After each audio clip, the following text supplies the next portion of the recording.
Hello everyone, welcome my video. আজকে তোমাদের সাথে আমি একটা রান্নার ভিডিও শেয়ার করবো, মাছের মাথা দিয়ে মুড়িঘণ্ট।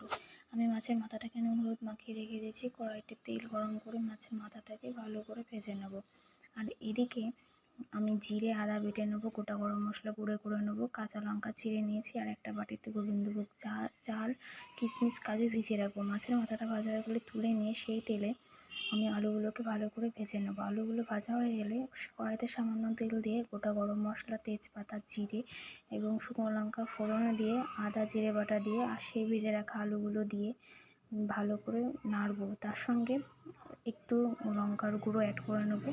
তারপরে জল দিয়ে ভালো করে কষিয়ে কাঁচা লঙ্কাগুলো দিয়ে দেবো।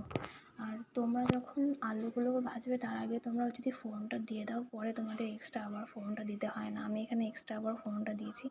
তো আমার আলুগুলো একটু সামান্য সেদ্ধ হয়ে গেলে সেই কাজু কিশমিশ দিয়ে রাখা গোবিন্দভোগ চালটা দিয়ে জল দিয়ে ভালো করে একটু কষিয়ে নেবো।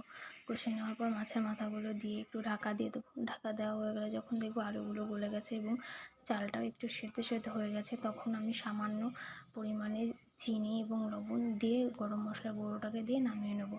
তো দেখো, আমাদের এখানে মুড়িঘণ্ট রেডি হয়ে গেছে। খুব ভালো খেতে হয়েছিল। আমি ফার্স্ট টাইম ট্রাই করেছি, তোমরা ট্রাই করো। আর ভিডিওটা ভালো লাগলে এটা লাইক করো।